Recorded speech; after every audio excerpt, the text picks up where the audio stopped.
Well, hey there, everybody. It's Michael Osinski. And it's also Tyler Esselman. And you are listening to This One Goes to 11. This One Goes to 11 is our podcast where we invite someone each week into our virtual living room to make their case for what they believe is a perfect album. So perfect that 10 out of 10 just isn't good enough. How you holding up there, buddy?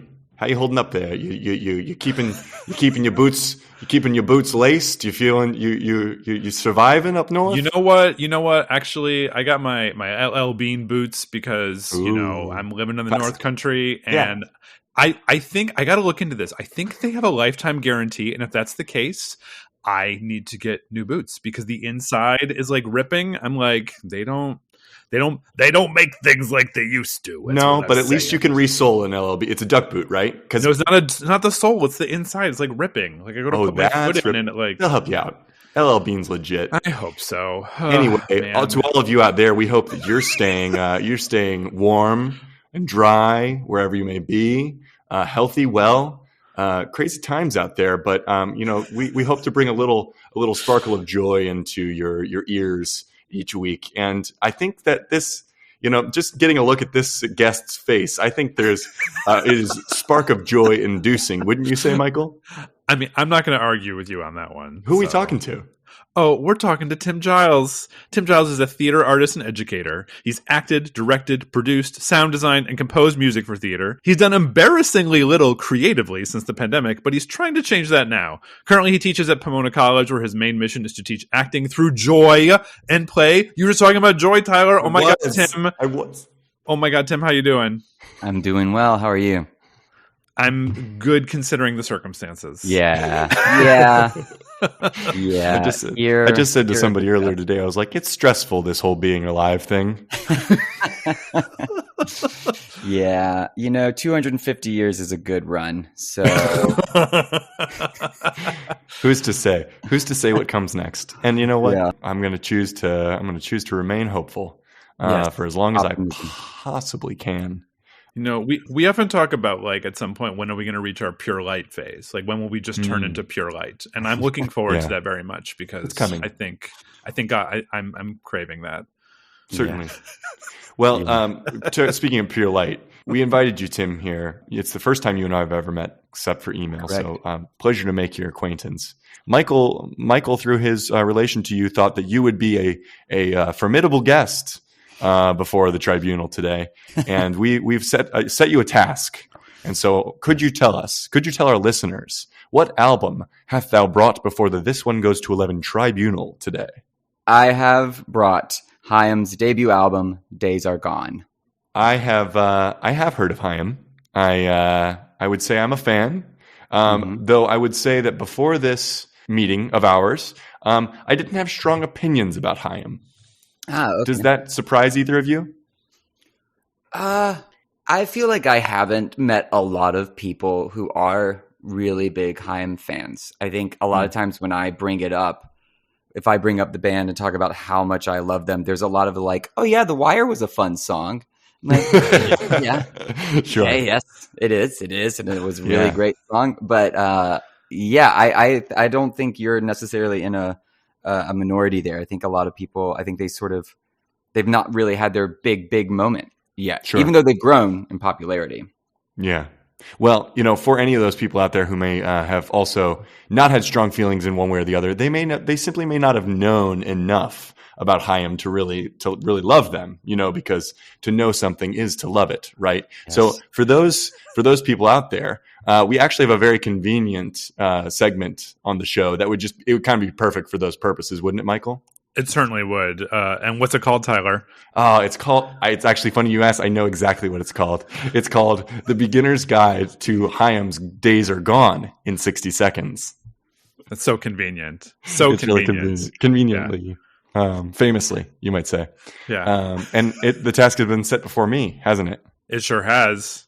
Back at it again. You got a few in a row this season, actually. I was looking at the schedule and being like, oh, he's got the next few. And I was like, oh, good. I can take a little break. I'm getting better at it, though. I would say I'm growing more confident in it. It's definitely one of you and I in our collaborations have always liked to give ourselves little tricky challenges. It's something that it's an artistic ethic that you and I both share. So I'm I'm happy for the little annoyance in my life when I have to be the one that has to do it, you know. Anyway, we digress.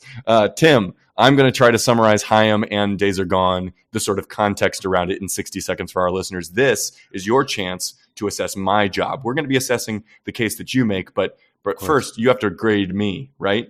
Excellent. Can't Okay. wait. Michael, anything you want to add to that? Be harsh, Tim. No mercy. No mercy. Exactly. Taking my watch off. I want to make sure. There you go. Okay. Yeah. Don't you worry. I yes. Count. I put the clock on the screen. You'll see it. You'll know. Yeah. Good. All right, Tyler. 60 seconds on the clock. Starting in 3, 2, 1, go. Haim Tyler, and I'm a fan of the band Haim. Comprised of the sisters Haim, Esty, Danielle, and Alana, this band of brunette bards are natives of that mythical land known as LA's San Fernando Valley. Coming from rich musical stock, they first cut their teeth playing in a family band with their parents called Rockin' Haim. They specialized in covers of American rock classics for the church, hospital, and school concert circuit. When striking out on their own, parentless, they simplified their name to just Haim and continued to gig sporadically while each following their own post-adolescent path. Danielle's path led her smack into a jam session in Laurel Canyon where she was spotted by none other than Jenny Lewis, who asked Danielle to join her on tour. That collab led to her touring with Julian Casablancas and CeeLo Green before she eventually decided that Haim was where the heart was, and she decided to literally get the band back together. 15 seconds. This led to their EP Forever, and after an already rich touring experience, their debut full-length Days Are Gone. Critics and fans alike agree that their joyous, playful pop rock is hard to dislike. The fam continues to hold their own with the biggest stages and stars in music and have a damn good time doing it. That's really impressive. Let's go. Oh, that one felt good. Hey, Tim, how do you do? How would you evaluate his case? Yeah, I'd say for like history and thoroughness and conciseness, that's an A+. For corniness, I mean, also an A+, really. And if that's good or bad, I don't know, but it was an A+.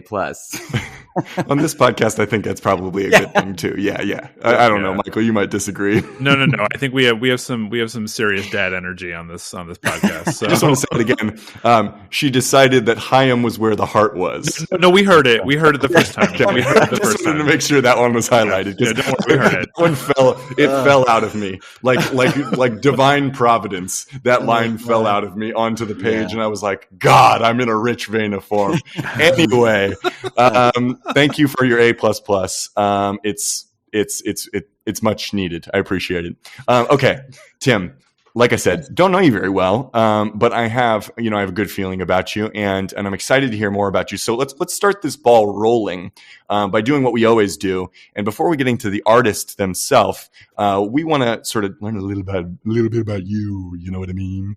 Mm-hmm. And so tell us, could you kind of characterize your relationship with music over the course of your life, writ large, if you will? Music has always been a big part of my life. My dad is an amateur musician. He plays guitar. He played acoustic guitar the whole time as early as I can remember, because he played before I was born. And, one of my earliest memories is that he would come into my bedroom and then my brother's bedroom, or vice versa. I have an older brother, at night as we were going to bed, and sometimes just like play and sing next to us, like in the dark as we were going to sleep. It was cool. Really sweet. He would like play while we were in the bath, taking a bath as like itty bitty little babies. So I was always around music. My mom was less musical, but always a big music fan. But my dad was really the musician, and my mom really respected it. So, even after that, and I feel like I should characterize, my dad is a huge James Taylor fan. So it's like, that era of like folk, I don't know. I picked that up. That sort of seems consistent with what the image I had in my head before you even clarified that. Though, Michael, am I wrong? No, you're not. You're not wrong. That's and you're not alone in bringing that history to the pod here. For sure. Yeah. But so stuff like that, James Taylor and Carole King, McAnally, artists like that growing up, and some of the like 70s rock. My parents were kids of the teenagers in the 70s, so really came of age in the 70s. So like, Allman Brothers, the band, that kind of era of still like folk influenced music. And we were, I grew up in South Carolina, so like that sort of the southernness that feels like it's a part of folk, even though not all folk is Southern. feels like there's something from the sort of Appalachian area where I grew up that I think, made it connect really, really specifically for my parents. But yeah, and then I played piano. I trained on piano from a really young age. When I was 8, I started taking piano lessons. I eventually decided I wanted to learn how to play the bass guitar. So I did that. And then I learned how to play the guitar. I learned how to rudimentarily play drums. That's all you need. Yeah, right. Just a little. You can be a great drummer and not know the drums very well, is my opinion. Yes, I agree. But yeah, so I've played music for most of my life. I've listened to music was always around when I was growing up, and like that includes the whole reason I got into theater, which I think really started with the fact that one of the only like almost complete collections of VHS tapes we had around the house were the Rodgers and Hammerstein movie musicals. So like my brother really got into those, and they're great. Pulled me into them. Yeah, so I grew up Evergreen. watching. Yeah, Carousel, State Fair, Sound of Music. I grew up watching all of that. Oklahoma. They're complex pieces of Americana. Truly, like it's a uniquely. I know it's not like not anymore. It's become a truly global art form, and musical theater in some form or other exists in pretty much every culture. Like I'm not trying to say it's exceptionally American, but I'm saying like this flavor of musical theater, it is so American, isn't it? Yeah. Yes. Yeah. I will say Carousel has not aged well. No. Put that one out there. Well, yeah, but too bad. Because it's too bad it didn't have enough difference to it, because it is one of the more complex and dark ones, and it makes me want it to be the best of them. But no. Sure, and that's part of its. Like I didn't see that. We're going deep, guys. I didn't see that Oklahoma from a few years ago. The one that was on Broadway that could kind of like deconstructionist take on it, or however you want to term that. But it was like that's what you can do. It's like canon now. It's like Shakespeare. You can pretty much. You can fuck with it in whatever way you want to, which I think is pretty beautiful. We'll have to bring this more on our theater podcast, which is coming this fall. So this one goes to 11. Starting so many podcasts, Tyler. Let's focus on the one we have. You're right. So, do you still play? Do you still play any music on any sort of regular basis? Well, not really on a regular basis. It's definitely taken a back seat to other stuff I do, and then I only ever had one acoustic guitar, which was my dad's like 1967 Gibson J45. That was one of the first guitars he got. It was a beautiful old guitar, and it just I moved around a lot in my adult years, and I couldn't really just cart it around with me. But I have an electric guitar. Yeah, it scares me. I'm like, what if something happens to this beautiful? It's valuable. Guitar? Get it? Yeah, it has all this emotional meaning to it. And then, so I have an electric guitar around. A friend gave me, because he moved from LA to New York, gave me an electric piano, which is really wonderful. Very cool. So that's a great gift. Sit down. Yeah. I need to sit down with that some more. But yeah, so not so much. And I do miss it, because I was like in bands, like so many, teenagers in high school and in college. And I love that, and I do miss it. And I've done some. I continue like off and on throughout my adult life, like doing some of my own recording. I've also composed music for theater before, so that's one of the few things that's kept me really plugged into the side of me that is a musician. But that's quite a skill. Composition is like there are layers to music knowledge, in my opinion, and composition is sort of like the deepest version of that.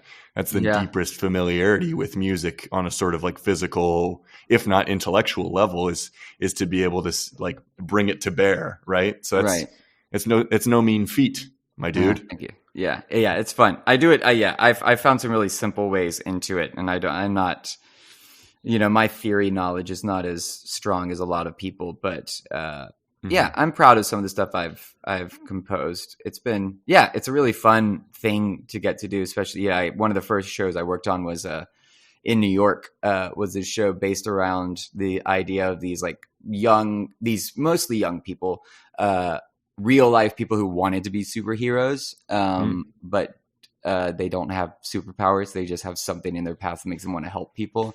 So it was the first time I worked with stringed instruments, digital stringed instruments. That was really fun. And what probably wasn't very good, but Who cares? it was a lot of fun. Yeah. Yeah. So, I mean, if your dad was primarily listening to like James Taylor and Carole King and whatnot, like how did that evolve into the sort of musical taste that you have today? Right. Oh man. Yeah. Yeah.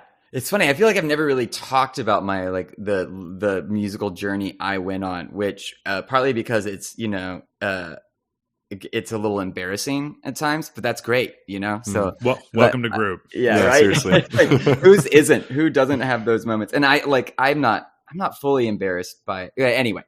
I think part of it, like anyone, as I became like a teenager, there were kids who were older than me and cooler than me that were like listening to certain kinds of music that made me want to do that. And that was really that was a time where I first was listening to like rock music that was current, that I even heard it. And, I grew up in a time where it was like a lot of the sort of, even though I don't think they would have liked the term because they were weird little kids, it was like pop punk music, that was big. Like there was a lot of that kind of stuff. And I never really got into that. But what I did get into was ska. Yeah. Yes. I loved it. You were one of those kids. Yeah. I was never the real ska kid. I never had like the striped socks. I wasn't wearing pins and chains. I wasn't out, skanking my weekends away. That's the dance. But you were in your heart, though. Yeah, that's right. In my heart. Yeah. It's a little kick, just kicking away. Yeah. Sick. But I did. Big skank in your heart. Yeah.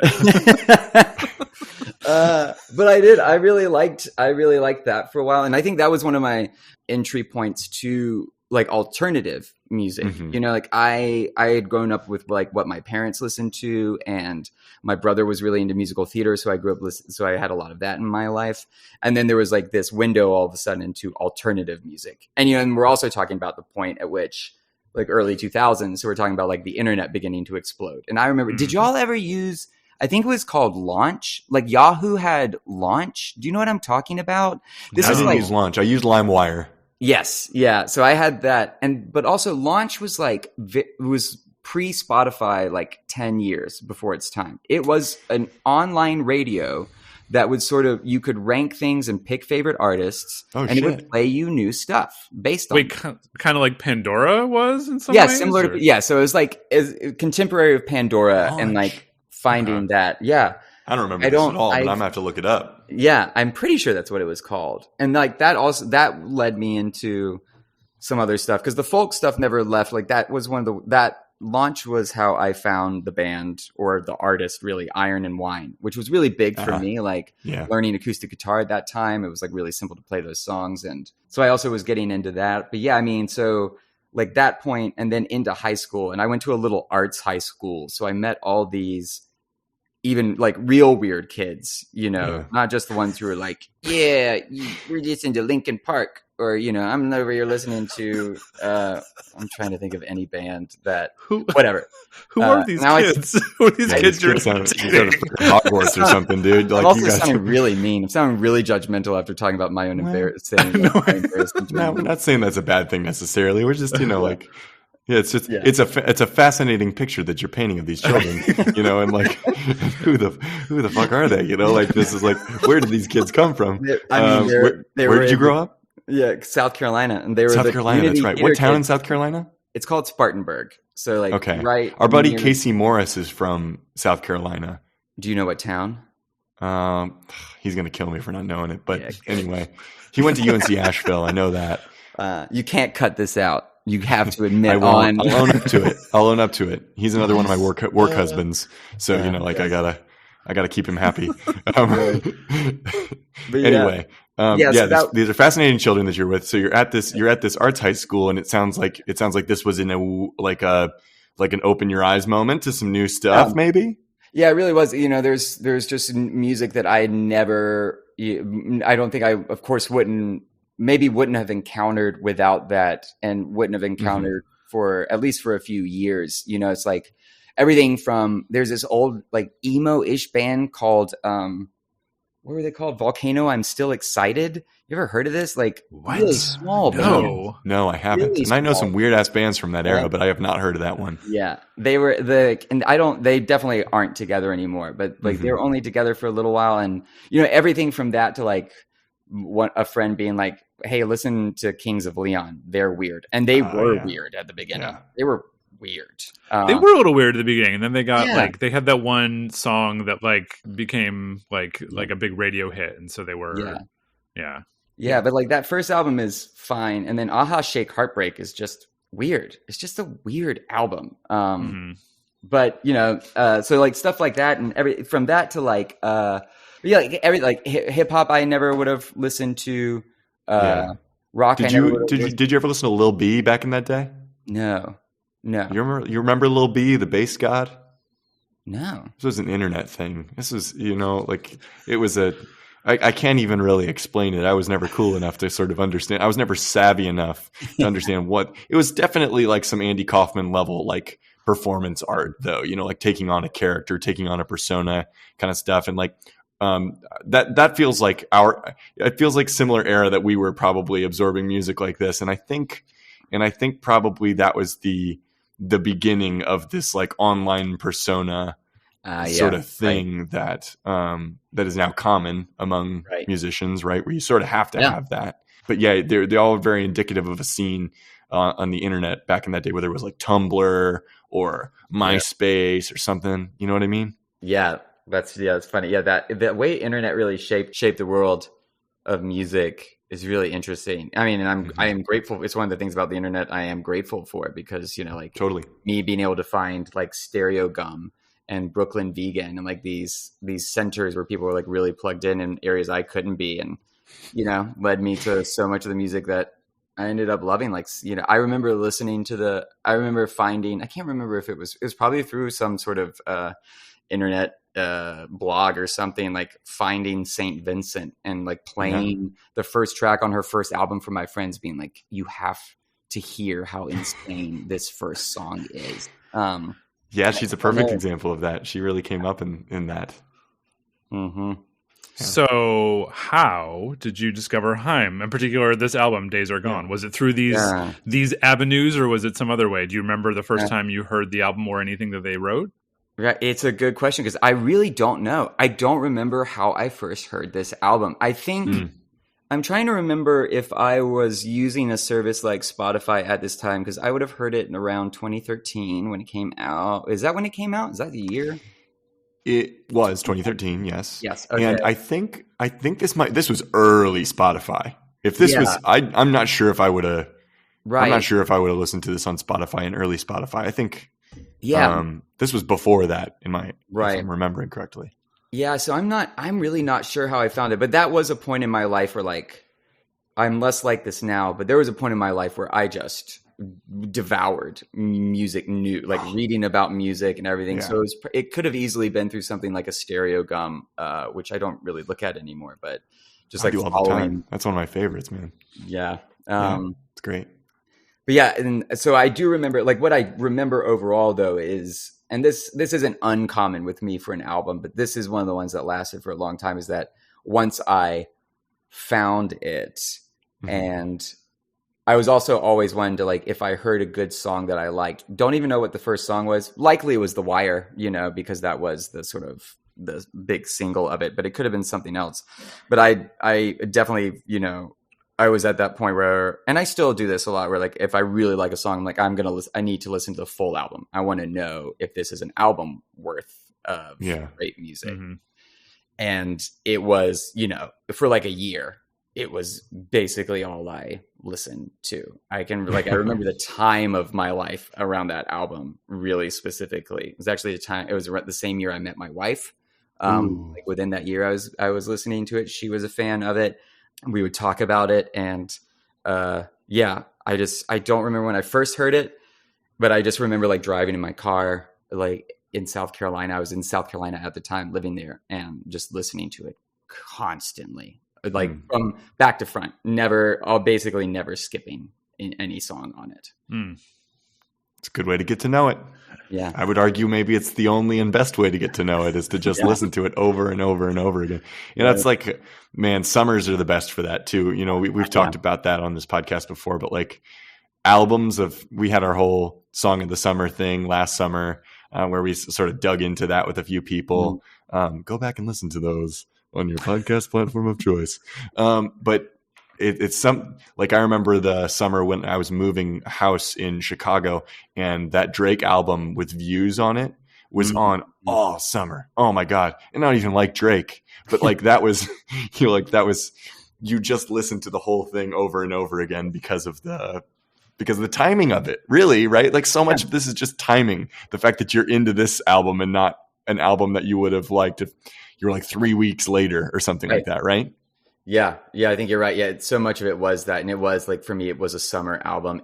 I think it's a really great, like listening to it in the summer, I was like, this is perfect for this time. Like it feels like a summer album. It's like, it's funny looking at, you know, because I remember reading reviews of it and like seeing the different things people called it. I think Pitchfork called it like they always assign a genre. I think they called it folk rock. And I was like, what are you talking about? I feel like it's just pop.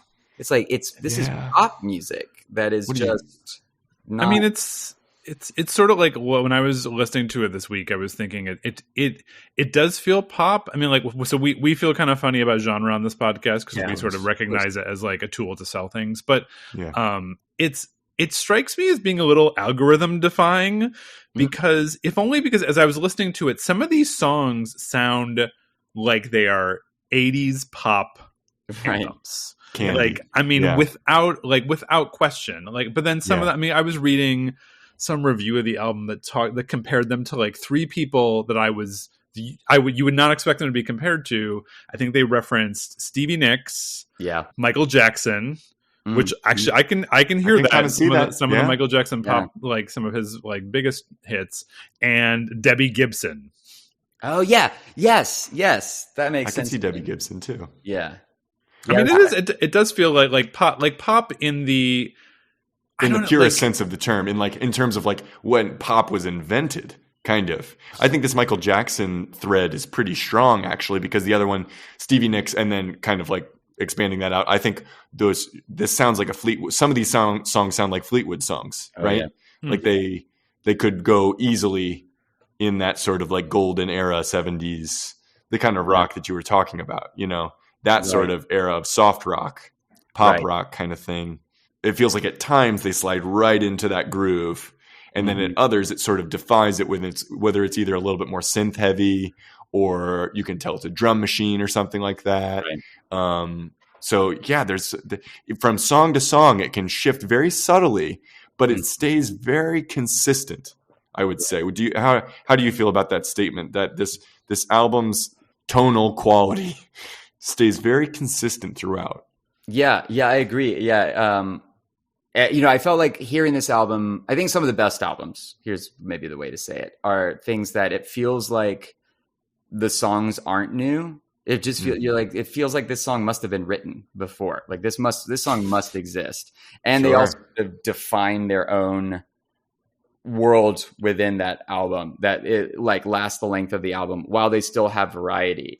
I think if this album had been done with a different producer, but I think this is an album that really benefits from him because I think a lot of it, what it is not to undersell. I don't doubt that those three sisters are accomplished musicians who sort of knew what they were looking for. But I think you know, without a good producer, you don't get a good album. And I think his production, like the way he's able to unify something like The Wire, which just sounds like a summer pop hit, to like My Song 5, which is just a weird.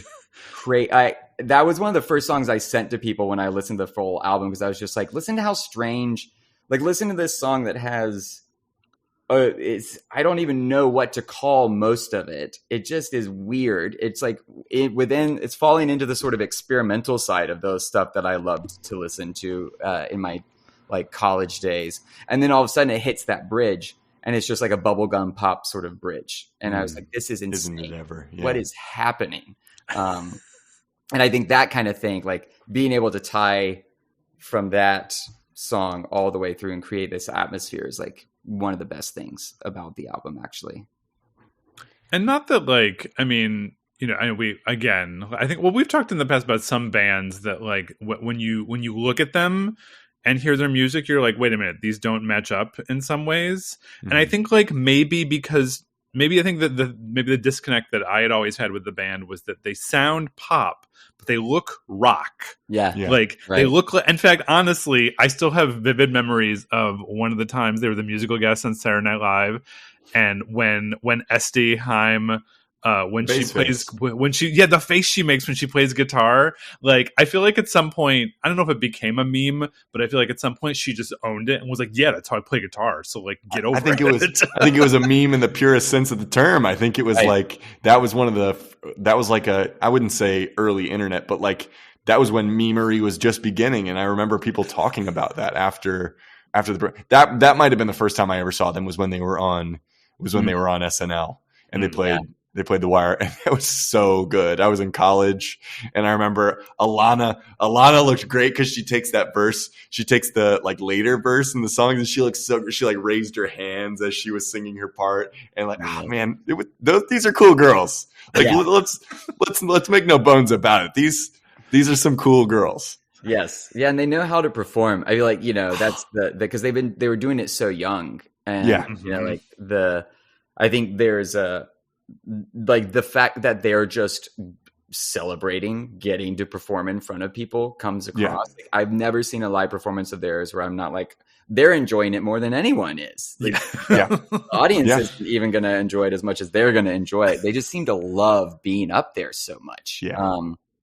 And I remember watching the videos of it, and it is just impressive the way like watching them rotate between these instruments, especially now. Like, I don't know, that Grammy performance, their performance of from the last album of The Steps is one of my favorite Grammy performances because it is it shows Danielle, like she starts, and they do this in a video of it for it too, like she's on the guitar, and then at the moment where it breaks, like she sits down, she leaves the guitar and sits down at the drums and starts playing. And it's just so cool. I feel like, and that it's a great moment too, because it feels like one of the things I really like about them, especially as they developed, and maybe this is something we can get into, because I think a lot of people, this will connect. I think a lot of people would argue with me and be like, there's no way this can be your perfect album of Haim, because the later album, the third album, Women in Music Part 3, is better.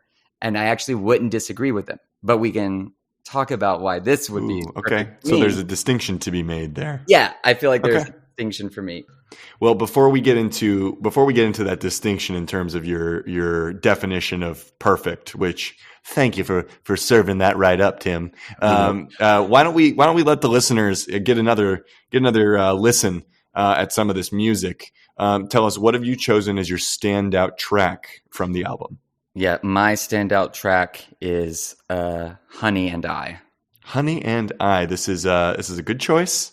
And so, ladies and gentlemen, and germs, and everyone out there in the known universe, here is a little snippet from Honey and I by Haim.